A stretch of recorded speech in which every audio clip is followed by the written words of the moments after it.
আপনাদের প্রতি কৃতজ্ঞতা। বেটা চেয়ারটা তো পাইছিস আর বসে গেছিস, চেয়ার কি এমনি এমনি হয়েছে নাকি? এই বাংলাদেশে আজকে যে মানুষের যে ভারত বিরোধী যে মনোভাব, এটা ইলিয়াস, পিনাকি, কনক সারার তারা তৈরি করেছে, এই জন্য হয়েছে। আজকে বলছে যারা যারা আছেন সবাইকে, ইভেন কি ভিপি নুরুল হক নূরের দল, তার কন্ট্রিবিউশন নাই এখানে আছে নাকি? নূরের কোনো কোনো কিছু আছে নাকি? আমি বলি ভাই, আমি আমার কথা বলি, আপনার কথা বলি, বলেন কষ্টের কথা আজকে বলি। আজকে যেহেতু আলোচনা এসছে নতুন করে, আমার নামে মামলা আছে, এই মামলাগুলো সরানো উচিত না? এমন কোন উপদেষ্টা কেউ ফোন করেছে আমাকে এখন পর্যন্ত যে ভাই কি হয়েছে, কোথায় আছে আপনার মামলা? আসিফ নজরুলের ওই নারী কেলেঙ্কারি করব, তখন আসিফ নজরুল ফোন করে, ইলিয়াস আপনার কি কি আছে আমার একটু দেন। আরে বেটা তোর কাছে আমার দেওয়া লাগবে কেন? তুই আগে চাইছিস আমার কাছে? আগে চাস নাই কেন? আগে যদি চাইতি তাহলে তোর আমি দিতাম। এরপরে আজ পর্যন্ত কেউ করে নাই, কেউ করে নাই। আমরা এটার কোনো পক্ষ না? আমাদের কাছে জিজ্ঞেস করার প্রয়োজন নেই? আমাদের কোনোদিন একটা ফোন করে তো কোনো মন্ত্রণালয় থেকে ফোন করে বলে নাই যে ভাই আপনারা, আপনাদের প্রতি কৃতজ্ঞতা, বেটা চেয়ারটা তো পাইছিস আর বসে গেছিস, চেয়ার কি এমনি এমনি হয়েছে নাকি? এই বাংলাদেশে আজকে যে মানুষের যে ভারত বিরোধী যে মনোভাব, এটা ইলিয়াস, পিনাকি, কনক সারার তারা তৈরি করেছে, এই জন্য হয়েছে। এত সহজে আসে নাই। যেই সময় আপনারা কথা বলতে পারেন নাই, যেই সময় কনক সারের বোন জেলখানায় ছিল, সেই সময় আপনারা কই ছিলেন? কোথায় ছিলেন? কি ছিল? একটা পোস্ট করতে পেরেছেন ফেসবুকে? এখন মুখ বড় করে অনেক বিএনপির নেতাও বলে ফেলেন যে বাইরে বসে কিছু মানুষ খায়া দেয়া কাম পায় না। এই কথাটা 7 মাস আগে বলতি, তাইলে বুঝাইতাম। 7 মাস আগে বলিস নাই কেন? তো আমি মনে করি বাংলাদেশে সবাইরে তো ঢালাওভাবে বলা সম্ভব না।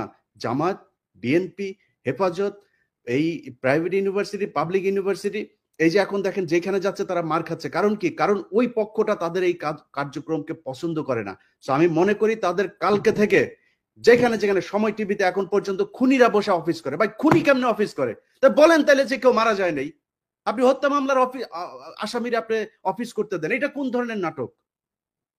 আশিক রহমান, এই যে আরটিভির হত্যা মামলার আসামি, কই? আপনি তারা ধরেন না। সো কালকে থেকে লিস্টিং করতে হবে কোন কোন অফিসে এখন পর্যন্ত হত্যা মামলার আসামিরা আছে, আওয়ামী লীগের দোষর আছে, সেই সেই অফিসে যায় তারপরে বাই ফোর্স তাদেরকে ওইখান থেকে সরাইতে হবে।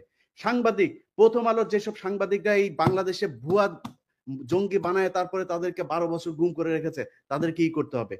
সবচাইতে বড় কাজ যেটা, সেটা হচ্ছে যারা এই 12 বছর গুম ছিল, ভাই আপনারা লোক পান না, কারে কোথায় বসাবেন, কে ভালো মানুষ? আরে ভাই ভালো মানুষের দরকার নেই, খারাপ মানুষের নিয়ে বসান। মনে করেন গুম ছিল, এরা খুব খারাপ মানুষ, ওরে নিয়ে বসান, ও যাই করুক অন্তত বিট্রে করবে না। আওয়ামী লীগকে আনার জন্য ওরা কোনো কাজ করবে না, কারণ ওরা 12 বছর গুম ছিল।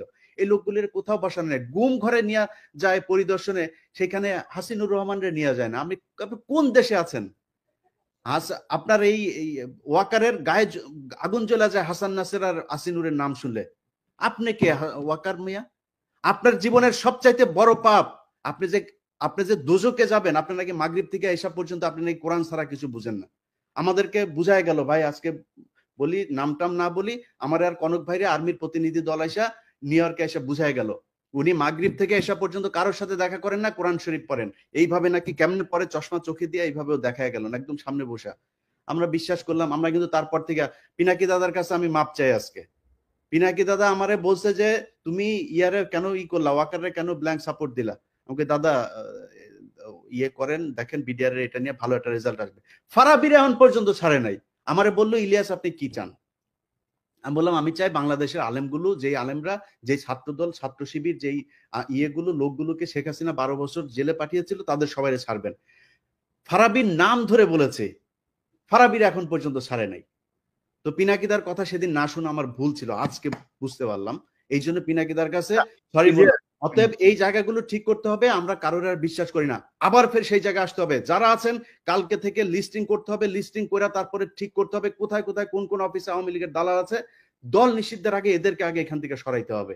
নাইলে যারা এখন এই যে আওয়ামী লীগের লোকজন দেখেন, বিএনপির ভাই এবং জামাতের ভাইদের বলি, তারা এখন আপনাদের দলে যাওয়ার জন্য পারাপারি করে না, কালকে দেখবেন সবার আগে আপনারে ধরবে। অতএব জামাত, বিএনপি কোনো দলের মধ্যে কোনো ভাগাভাগি নাই।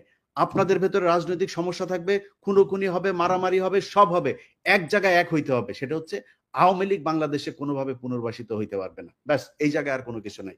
সবাই প্রস্তুতি নেন, আবার বিপ্লব শুরু হবে ইনশাল্লাহ।